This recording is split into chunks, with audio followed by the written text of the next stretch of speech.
Okay, good evening, everyone. I'm broadcasting live, December 1st, 2015.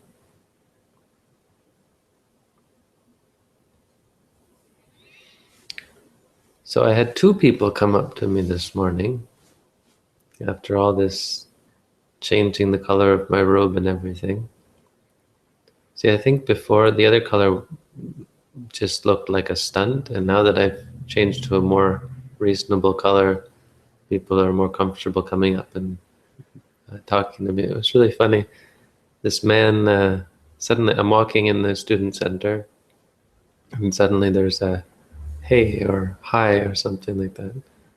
And I turn, and sure enough, there's someone walking with me. And then he just says, "You can't dress like that and not expect people to come up and ask you questions." And I said, "Why not?" "Why not? Leave me alone."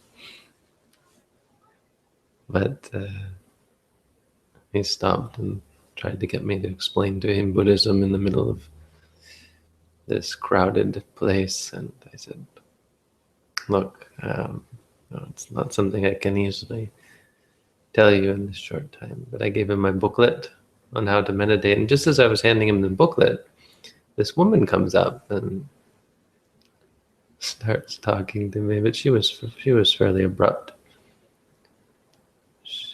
She said, "Oh, I thought you were a Hindu monk." I'm a practicing Hindu, and if you were a Hindu monk, then..."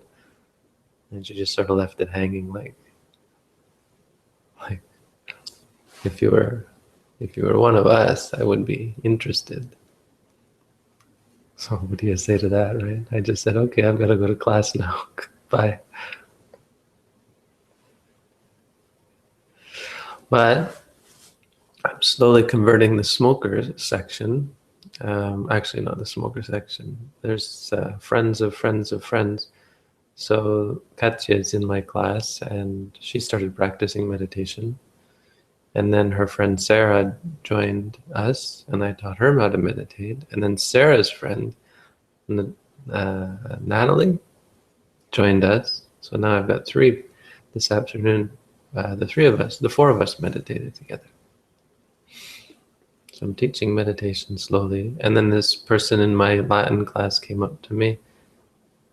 I think she's in my Latin class. Either that, it was one of the visiting high school students, because we had some high school students visiting, and it was the first time someone came up to me. So she said, "Hey, what's your name?" "My name's Dhamma." "You do have you have some videos on YouTube." And so I gave her my card. She wants to learn how to meditate.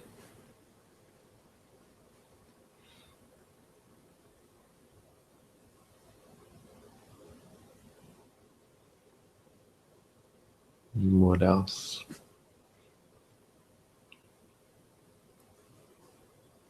Guess that's it. Oh, the thing in Florida, we just talked about that. So yeah, we'll talk about that later, I guess, right? We'll announce it. So we're going to give gifts to orphans, I think, or children who are not necessarily orphans, but foster children, or children who are in a home. Homeless kids, I guess, is maybe.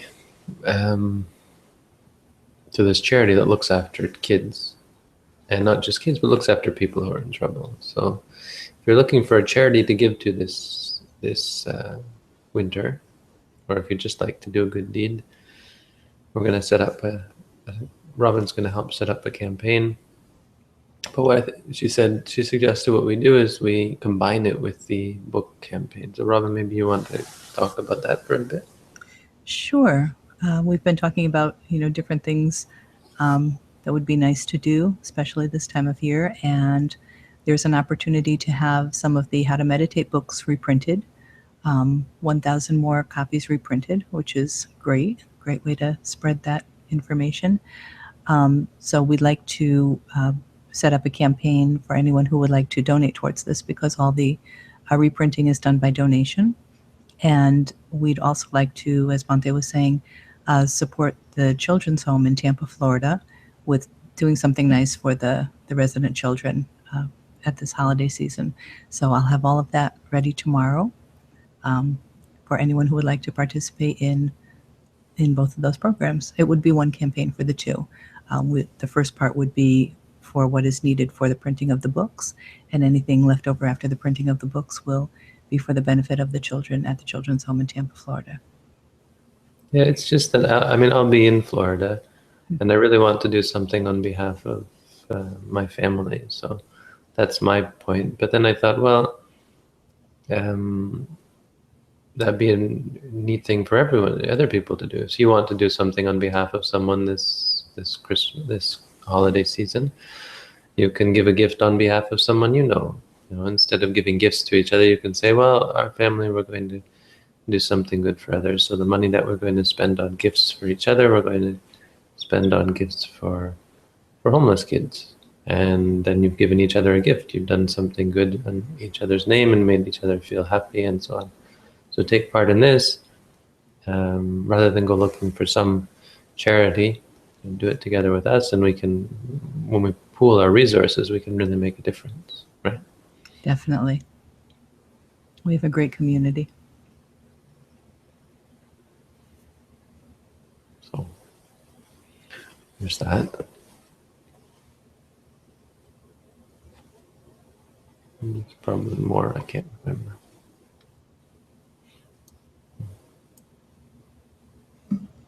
Questions? We have no questions. Oh. I have a question, though. Oh, we didn't post the link to the Hangout. Do you see the link to the Hangout? No, that's only on your screen. Here's the link. If someone wants to come on the Hangout and say hello, you can come live. If you're audacious, as my Latin teacher said, audax.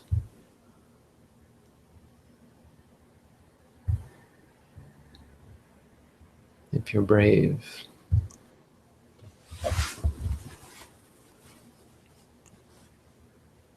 Oh, I had a question, Bante. We talked a little bit about you potentially restarting the Buddhism 101 series. Have you given any thought to that? Well, yeah. See if I get more time. I mean, I can do it without. I don't need, it's not like I need more time. And just replace one of the Dhammapada with the Buddhism 101 video. It does take a little bit of thought to get it straight, but it's not that big of a deal. So we can do that on, say, Wednesdays. That would be great. We could really expand it and just start talking about different topics. Yeah. I would really like that. I kind of miss studying the core Buddhist principles. I'd studied a little bit, but I mean, when you're talking about core principles, it's easy to start talking about it, but it would be nice to spend a little bit of time and make sure I got all the facts straight. And that does take a little bit of planning. So it is a little bit, I mean, the Dhammapada is one thing. I mean, you have to read the story, but it's, you know, the teaching isn't in depth. I suppose it's not that big of a deal. I mean, it's just basic concepts. I know all the basic. It's not like I need to research, really. But it might not last that long, because that I think it's finding the next topic, trying to think, okay, what should I teach next? Let's see. I can try that. Maybe try that tomorrow. I do know what I need to do to finish it. There were supposed to be 5 videos, maybe 6 in the series. So I know which one comes next. I think. Actually, I don't know. I don't remember where I ended, but I know the sequence. I think I finished morality, right? I can check on that. The next one, oh, then it gets a bit difficult. See, I was planning on doing it based on the Anupupikatha, the Buddha's teaching in order. And so the next one is supposed to be about heaven. which really describes the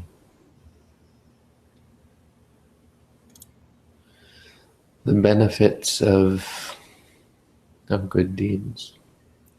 Well, so far, Bhante, you have generosity, morality 1, morality 2, morality 3, and morality 4. Yeah, that's all about morality. So the next will be, it's supposed to be about heaven. And I think that means in regards to the benefits. It's referring to the benefits of wholesome karma. So I have to do a whole video on heaven, which is how to make it actually about the basics of Buddhism, because that's part of the Buddha's orderly teaching. So what is meant by that? Karma, I guess. Really, that's what it's about. So that's the next one should be about karma, I guess.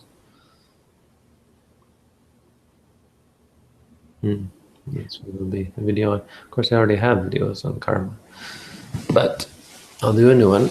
Basic, no? Basic karma. So then I have to think, how do I present it? That's the other thing, you see. I know the teaching. How do I present this to people? You have to consider the audience. This is 101. So it does take a little planning. Sure. And I've got exams coming up. So is this something to start that's better started after the first of the year? Maybe after my exams are over. Got And a then you'll lot be of going to exams. Florida. So maybe after the first of the year? Yeah, except I might be going back to school. We'll see.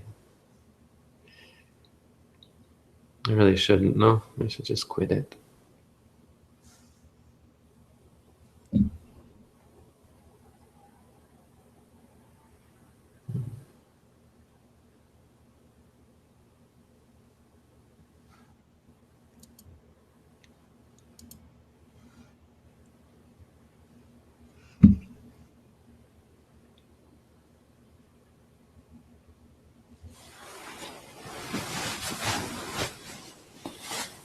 Would you do things like in the Buddhism 101, would you do like the Four Noble Truths and the Eightfold Noble Path and all those? Yeah, I mean, it ends up with the Four Noble Truths. That would be the 6th video. Okay. So that's already in there. And then in the Four Noble Truths, you'd probably deal with each Noble Truth individually. So you'd have at least 4 videos, probably. Makes sense. And so maybe the 4th video would be 8 videos or something. You could expand it like that. That'd be neat. Turn it into a fractal.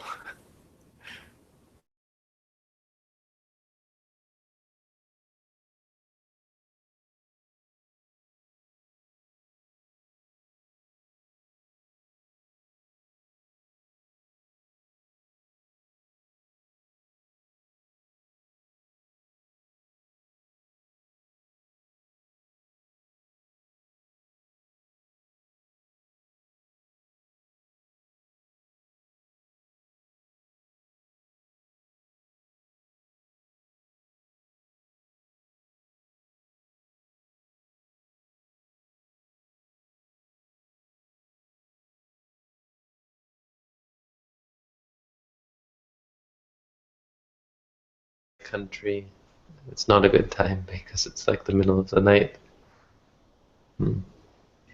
Sorry, Bhante, your screen froze, and I think we might have missed part of what you were saying. Oh, really? Yeah, you were frozen for a bit there. Maybe could have been you though. Could have been your connection. Maybe. Maybe it was mine. My internet connection's pretty good here. Okay. So I'm surprised to hear that. Maybe it was just me. Hello, Bhante. This is stupid, but I'm wondering if you are familiar with Daniel Ingram and Mastering the Core Teachings of the Buddha, and if so, your thoughts on his method. Yeah, sorry. Don't answer your thoughts on questions. Not my teaching. I don't have thoughts on it. It's safer that way.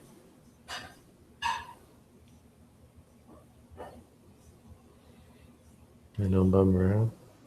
The one question. Oh, that's Anne? Yes. Yeah. Yeah, I guess, I should at least say that that's not what I teach. So he does talk about Mahasi Sayadaw's teaching, but it's important to understand our tradition is the Mahasi Sayadaw tradition. So if you wanted to ask me something about the Mahasi Sayadaw tradition, I can talk about that, because that's us.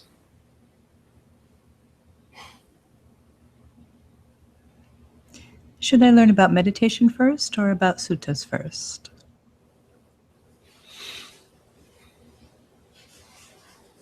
Meditation, I would say. What were the suttas? They were talks designed to encourage people in practice. So you should read about how to practice. Read something that allows you to practice. Like,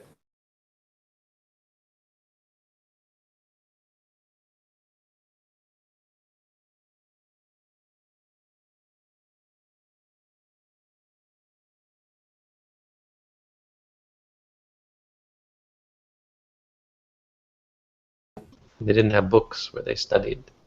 No, the monks did do studying, like reciting and listening to talk after talk. It was that they listened to many, learned lots of different Dhamma, but it was more once they were into it, you know. So meditation should come first, learning about how to practice. That's also very important because your understanding and your appreciation of the Buddha's teaching changes dramatically once you start to practice. If you haven't been practicing meditation, it's often very difficult to understand and to even appreciate or have any interest in the Buddha's teaching. Just as I don't know if it's fair to say, but like ordinary animals aren't able to appreciate um, things like a cell phone, right? So there is a sense that a person who's not meditating is missing some clarity of mind that allows them to see the value of things beyond uh, the material. You know? It's not quite fair, but most people, I know I was unable to really see the value of so many things. But when you meditate, it brings clarity.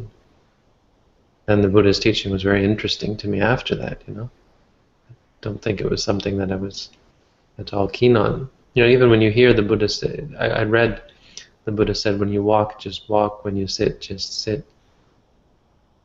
I didn't really appreciate that. It didn't have any meaning to me. But then you meditate and you say, oh, okay, I understand. It's meaningful because you practiced it.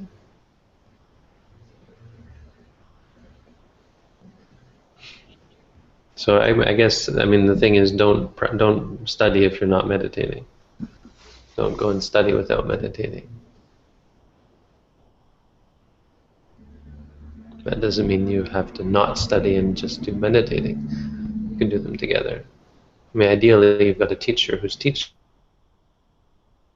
you. You don't need to study at all.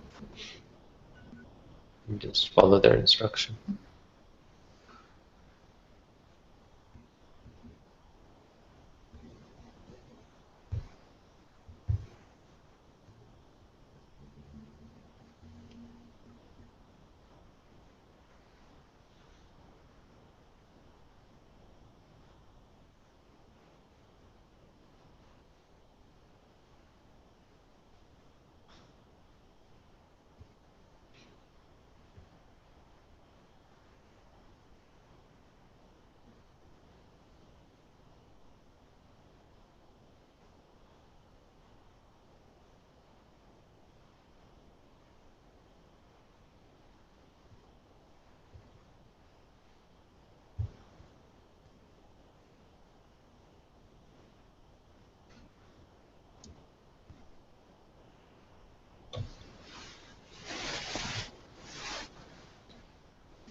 Okay, well, if there's no more questions, we'll just end it.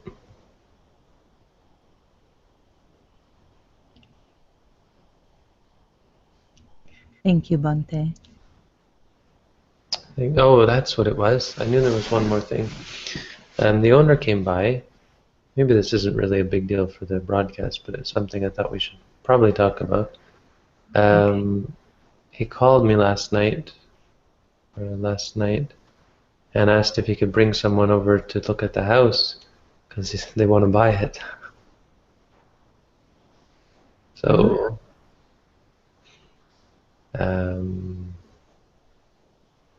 it got me thinking. Probably we should at least be on the lookout for potential of other places. I mean, I don't know what that means. I didn't. I should have probably asked whether that means we'd be able to continue renting it another year.